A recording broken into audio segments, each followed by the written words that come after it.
Assalamualaikum warahmatullahi wabarakatuh. Hari ini kita akan membahas tentang dana pelunasan utang ya. Nah, seperti kita ketahui bahwa di dalam dana pemerintahan itu tidak mempertanggungjawabkan utang jangka panjang umum dalam laporan keuangannya. Utang jangka panjang umum itu dipertanggungjawabkan dalam kelompok akun utang jangka panjang umum. Nah, walaupun utang jangka panjang itu dicatat dalam kelompok akun, utang tersebut dilunasi melalui dana-dana pemerintah khusus untuk melunasi utang jangka panjang umum dan bunga yang terkait, maka dibentuk dana tersendiri, yaitu yang disebut dengan dana pelunasan utang. Nah, dana pelunasan utang itu dibentuk dengan tujuan untuk mengakumulasi sumber keuangan yang digunakan untuk melunasi pokok dan utang jangka panjang umum tersebut. Nah, maka di dalam dana pelunasan utang itu hanya jangka panjang umum saja. Nah, utang jangka panjang umum itu dilunasi. Yang dilunasi tersebut itu berarti utang yang dikeluarkan oleh pemerintah umum melalui dana pemerintahan. Sedangkan utang jangka panjang yang dikeluarkan melalui dana lain, kepemilikan dan kepercayaan, tidak dilunasi melalui dana pelunasan utang. Kita lihat ya di sini.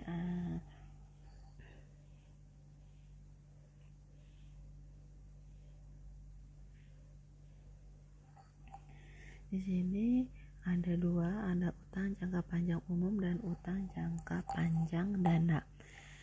Nah, di sini ada pengertian dana pelunasan utang adalah dana yang dibentuk oleh suatu pemerintahan untuk mempertanggungjawabkan akumulasi sumber-sumber keuangan yang akan digunakan untuk pembayaran pokok dan bunga utang jangka panjang umum. Di sini utang jangka panjang umum itu adalah utang jangka panjang pemerintah umum yang dikeluarkan untuk membelanjai aktivitas pemerintah dalam kelompok dana pemerintahan. Sedangkan yang utang jangka panjang umum dicatat dalam kelompok akun. Sedangkan kalau utang jangka panjang dana adalah utang jangka panjang dana kepemilikan dan kepercayaan. Nah, lalu dicatat dalam dana. Lalu misalkan ini untuk jangka panjang dana itu contohnya utang jangka panjang yang dikeluarkan melalui dana perusahaan yang dipertanggungjawabkan dalam dana perusahaan. Jadi hanya pelunasan utang jangka panjang umum aja yang bisa dipertanggungjawabkan melalui dana pelunasan utang. Sedangkan untuk jangka panjang dana itu dilunasi melalui dana yang mengeluarkan utang tersebut. Nah, dana pelunasan utang itu dibentuk apabila terdapat aturan hukum yang menetapkan pengakumulasian sumber keuangan untuk pembayaran pokok dan bunga utang jangka panjang umum.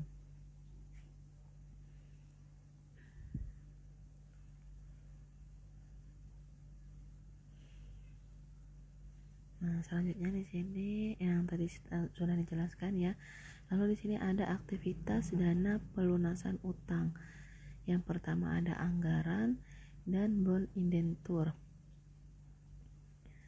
Nah, di sini anggaran merupakan alat pengendali aktivitas karena dalam anggaran ditentukan aktivitas apa saja yang akan dilaksanakan serta sumber keuangan yang dapat digunakan untuk aktivitas tersebut.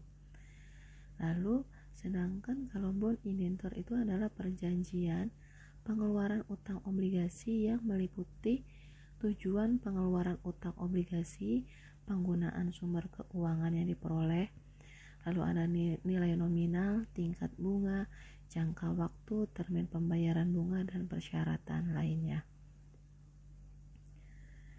Nah, di sini ada beberapa sumber keuangan untuk dana pelunasan hutang. Yang pertama itu berasal dari penetapan pajak, lalu ada pendapatan investasi, ada transfer dari dana lain, dan penerbitan utang baru. Nah, Badan Legislatif itu dapat menetapkan pajak tertentu untuk tujuan pembayaran utang obligasi yang dikeluarkan. Sedangkan sumber keuangan yang khusus ditetapkan untuk melunasi utang jangka panjang umum ini diperlakukan sebagai pendapatan dalam dana pelunasan utang. Selain itu, sumber keuangan itu yang berupa transfer dari dana lain itu bisa diperoleh dari dana umum, bisa diperoleh dari transfer dana pendapatan khusus atau transfer dari dana proyek modal.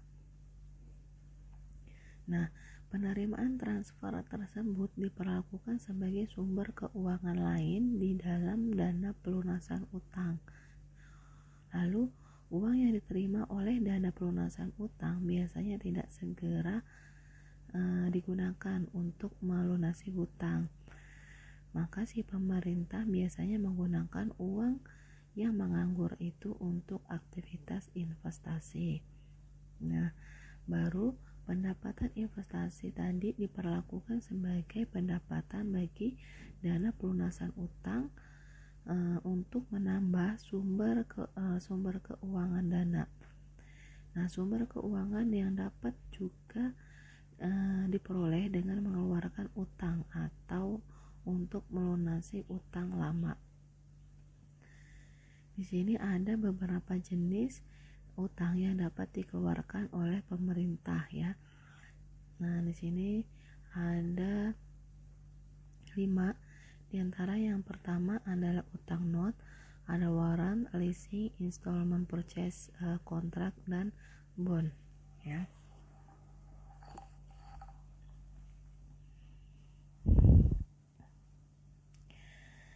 Nah, pada umumnya itu pemerintah lebih sering mengeluarkan utang obligasi yang dijamin oleh unit pemerintahan yang mengeluarkannya. Alasannya adalah karena dengan mengeluarkan utang obligasi, pemerintah dimungkinkan untuk memperoleh sejumlah uang yang cukup besar sesuai dengan kebutuhan dengan syarat-syarat pengembalian atau pembayaran kembali yang menguntungkan bagi pemerintah.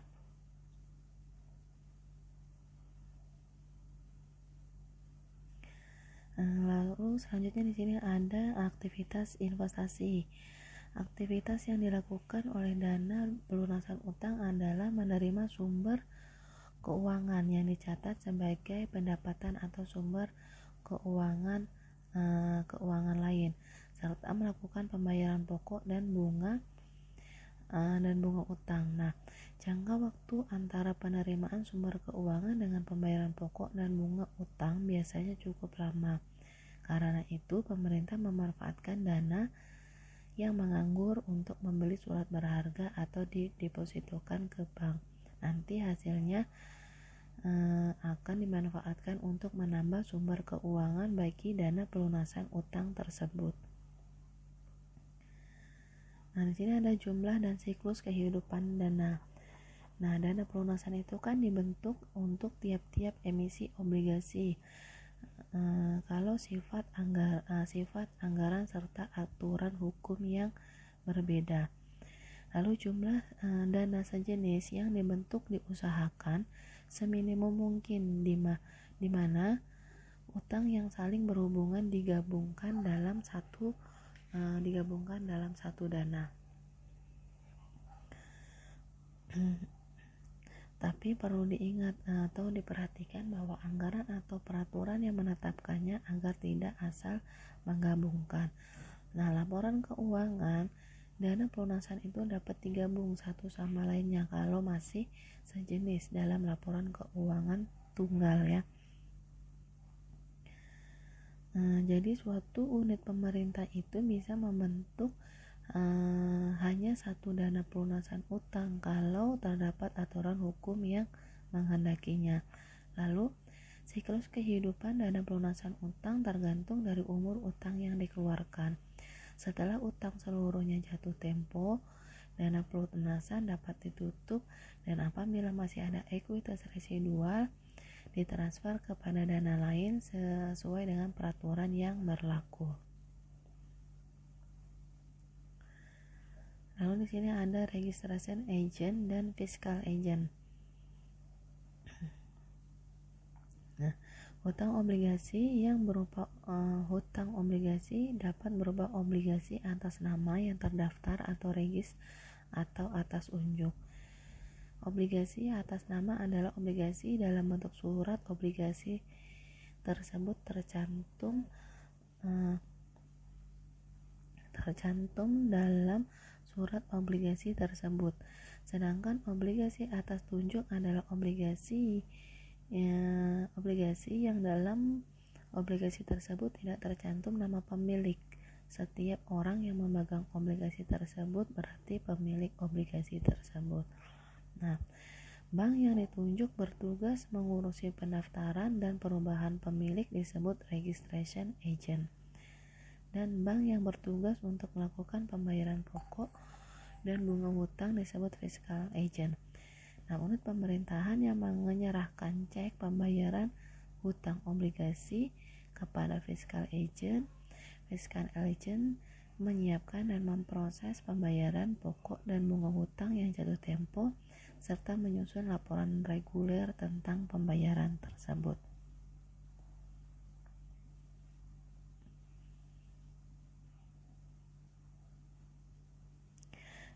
Nah, di sini jadi berdasarkan laporan yang diterima dari fiscal agent, pemerintah dapat mencatat pembayaran pokok dan bunga utang yang sudah dilakukan. Biasanya pemerintah membayar sejumlah fee tertentu yang disebut fiscal agent fee atas jasa yang diberikan oleh fiscal agent untuk memproses pembayaran pokok dan bunga hutang. Di sini ada proses akuntansi. Nah, fokus pengukuran dalam dana pelunasan utang adalah tersedianya sumber keuangan untuk melunasi hutang. Ya. Dengan demikian, sistem akuntansinya itu dirancang untuk menyediakan informasi tentang penerimaan dan pemakaian sumber keuangan tersebut. Konsekuensinya, jadi aktiva tetap atau utang jangka panjang itu tidak dilaporkan dalam laporan keuangan dana pelunasan utang. Nah, kriteria tersedia untuk dibelanjakan berfokus pada aktiva lancar dan klaim terhadap aktiva tersebut. Dana pelunasan utang di sini hanya mempertanggungjawabkan pengumpulan sumber keuangan untuk melunasi utang jangka panjang. Sedangkan utang jangka panjang yang sudah dikeluarkan dipertanggungjawabkan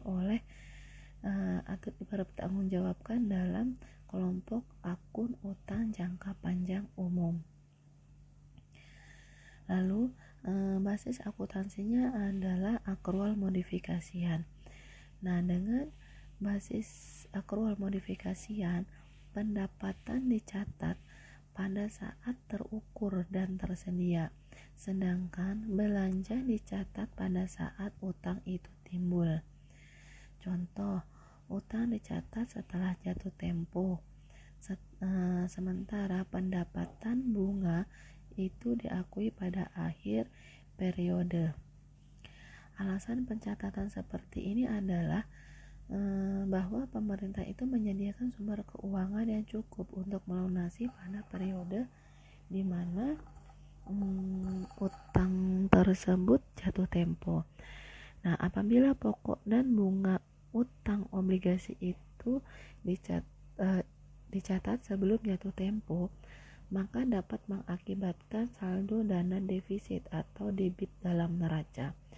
Hal ini dapat mengakibatkan laporan keuangan yang dihasilkan itu tidak memperagakan keadaan yang sesungguhnya.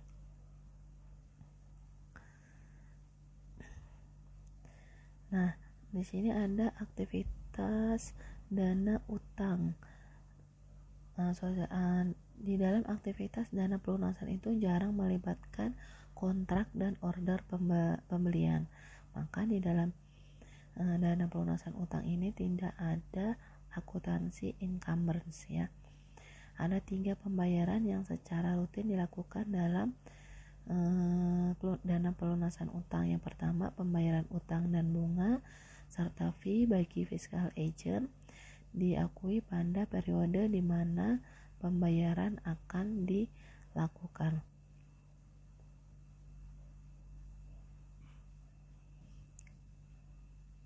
Nah, ketiga jenis belanja ini atau ketiga jenis pembayaran ini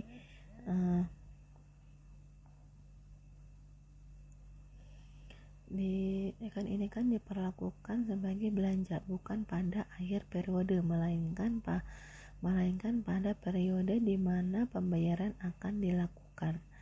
Nah, ketiga jenis belanja tersebut sudah diatur dan dikendalikan melalui bond indentur karena tidak perlu dilakukan akuntansi encumbrance untuk mengendalikan belanja yang anggaran. Sebagai ilustrasi, pada awal tahun 2001 pemerintah Kota Redland mengadakan emisi obligasi berseri untuk membelanjai pembangunan jembatan. Dalam bond indentur disebutkan nilai nominal obligasi sebesar 400 juta rupiah dengan tingkat bunga 10% per tahun. Setiap tahun obligasi jatuh tempo sebesar 40 juta. Pelunasan pokok dan bunga utang obligasi ditetapkan dalam anggaran dana pelunasan utang sebagai berikut. Di sini pendapatan dan sumber keuangan lain ada pajak properti, cadangan kerugiannya sebesar 2%, yaitu sebesar 90 juta rupiah, pendapatan investasi 10 juta, transfer operasi dari dana umum apropriasi 25 juta, total pendapatan 125 juta. Lalu ada apropriasi pelunasan pokok utang obligasi 40 juta, bunga obligasi 40, fee bagi fiscal agent 5 juta. Total apropriasinya adalah 85 juta. Nah, di sini ada jurnal untuk mencatat anggaran, yaitu yang didebit taksiran pendapatan sebesar 100 juta, taksiran sumber keuangan lain debit 25 juta. Lalu posisi kredit ada apropriasi sebesar 85 juta rupiah, saldo dana tidak dicadangkan sebesar 40 juta rupiah. Itu jurnal anggaran ya. Lalu selanjutnya di sini ada jurnal operasi. Nah, pajak properti itu dapat diakui sebagai pendapatan pada saat ditetapkan. Hal ini dapat dilakukan karena pajak properti sudah memenuhi kriteria tersedia dan terukur pada saat tersebut. Kadangkala pajak hanya dapat ditagih sebagian atau bahkan ada sejumlah pajak tertentu tidak dapat ditagih sama sekali. Untuk itu perlu ditentukan besarnya cadangan pajak yang tidak dapat ditagih.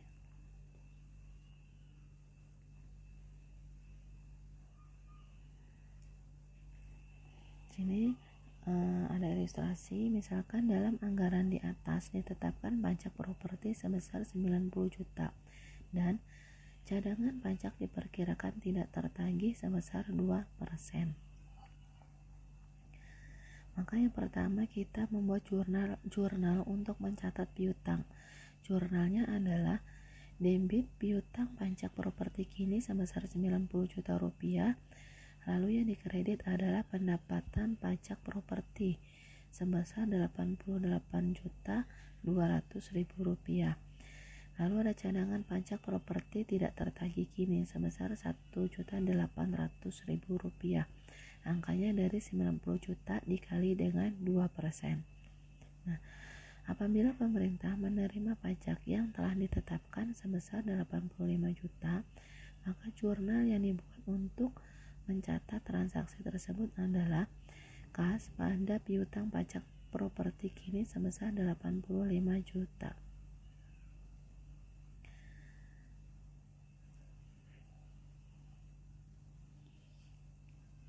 Nah, pada akhir tahun 2001, pajak yang tidak dapat ditagih harus diubah statusnya menjadi pajak kadaluarsa. Nah, di sini ada prosedur pencatatannya ya. Akun piutang pajak properti kadaluarsa didebit, akun piutang pajak properti kini dikredit. Akun cadangan properti tidak tertagih kini didebit dan akun cadangan pajak properti tidak tertagih kadaluarsa dikredit. Kita lihat di sini ilustrasinya. Misalkan terdapat piutang pajak sebesar 5 juta belum dapat ditagih sampai akhir tahun anggaran, serta cadangan kerugian piutang pajak sebesar 1.800.000, maka dibuat sebagai berikut. Yang pertama, jurnal untuk mencatat pajak kadaluarsa, yaitu piutang pajak properti kadaluarsa debit 5 juta, cadangan pajak properti tidak tertagih kini didebit 1.800.000. Yang dikredit adalah piutang pajak properti kini 5 juta dan cadangan pajak properti tidak tertagih kadaluarsa 1.800.000. Nah, apabila transfer operasi dari dana umum diterima sebesar 25 juta, maka jurnal yang dibuat untuk mencatat transaksi adalah dengan mendebit akun kas dan kredit akun transfer operasi dari dana umum. Untuk mencatat transfernya adalah kas pada transfer operasi dari dana umum sebesar 25 juta.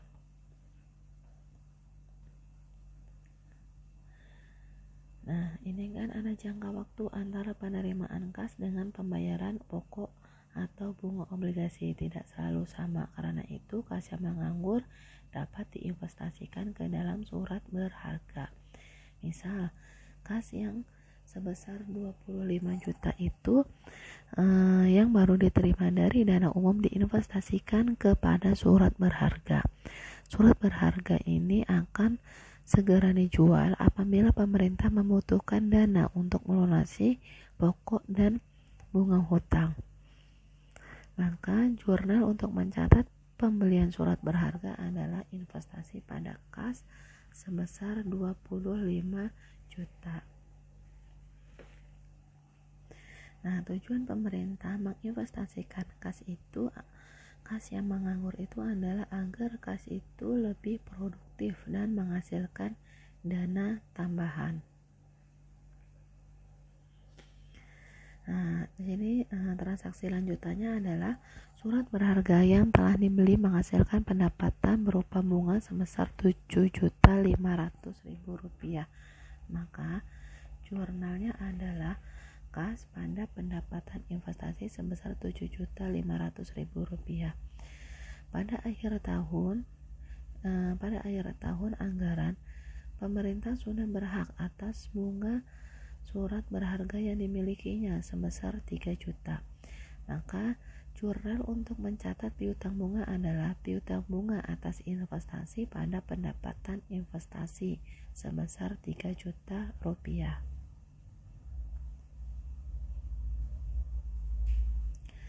Nah, di sini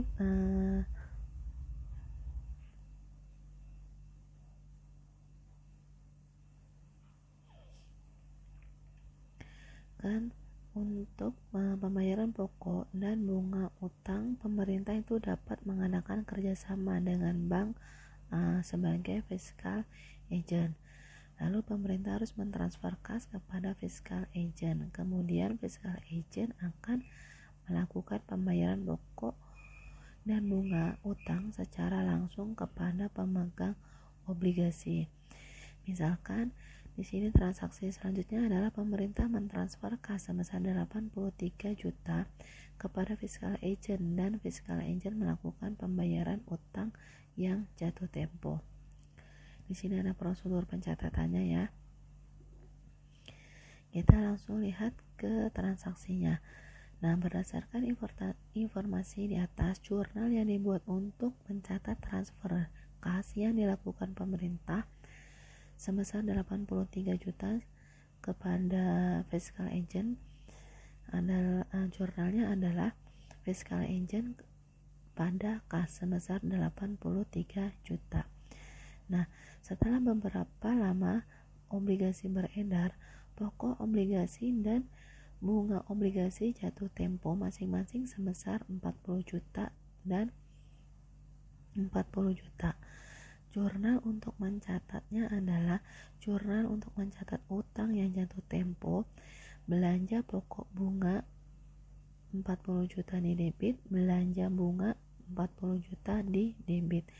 Kreditnya adalah utang obligasi jatuh tempo 40 juta dan utang bunga jatuh tempo 40 juta. Lalu, jurnal untuk mencatat pembayaran utang adalah yang di debit utang obligasi jatuh tempo 40 juta dan utang bunga jatuh tempo 40 juta di debit. Yang dikredit adalah kas pada fiscal agent sebesar 80 juta. Nah, di samping pembayaran di atas, pemerintah juga biasanya memberikan fee kepada si fiscal agent atas jasa yang telah diberikan dalam rangka pembayaran utang. Misalkan, fee bagi fiscal agent diberikan sebesar 5 juta.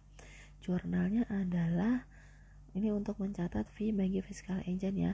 Jurnalnya adalah belanja fee bagi fiscal agent pada kas sebesar 5 juta.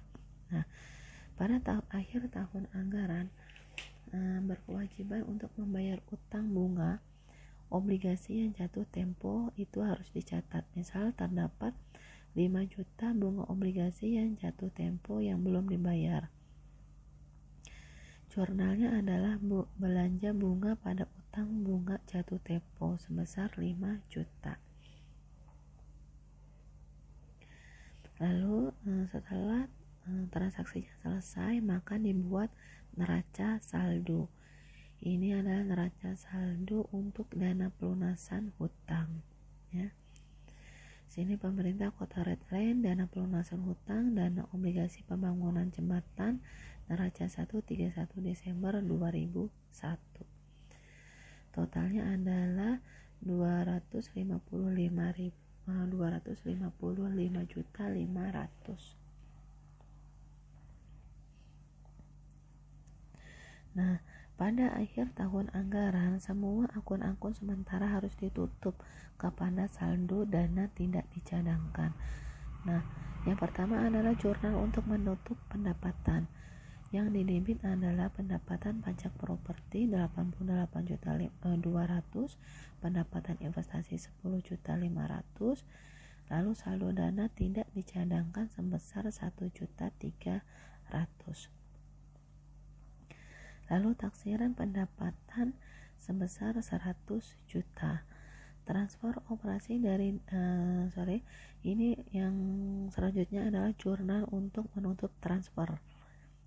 Jurnalnya adalah transfer operasi dari dana umum pada taksiran sumber keuangan lain sebesar 25 juta. Lalu jurnal untuk menutup belanja. Di sini yang didebit adalah apropriasi sebesar 85 juta dan saldo dana tidak dicadangkan 5 juta. Yang dikredit adalah belanja pokok bunga obligasi 40 juta, belanja bunga 45 juta, belanja fee bagi fiscal agent adalah 5 juta. Lalu selanjutnya setelah dibuat jurnal penutup, maka akan dibuat laporan keuangan. Ini adalah laporan keuangan berupa laporan pendapatan, belanja, dan perubahan saldo dana. Pendapatan di sini totalnya 98.700.000, belanjanya 90 juta, selisih pendapatan di atas belanja adalah 8.700.000. Lalu ada sumber keuangan lain, transfer dari dana umum 25 juta, selisih pendapatan dan transfer 33 juta. Jadi saldo dana akhir tahun adalah 33.700.000.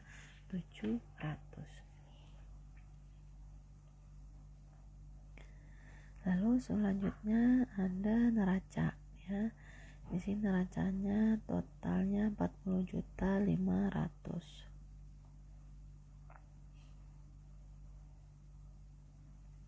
Oke, sekian penjelasan dari saya. Cukup sekian, saya ucapkan terima kasih. Wassalamualaikum warahmatullahi wabarakatuh.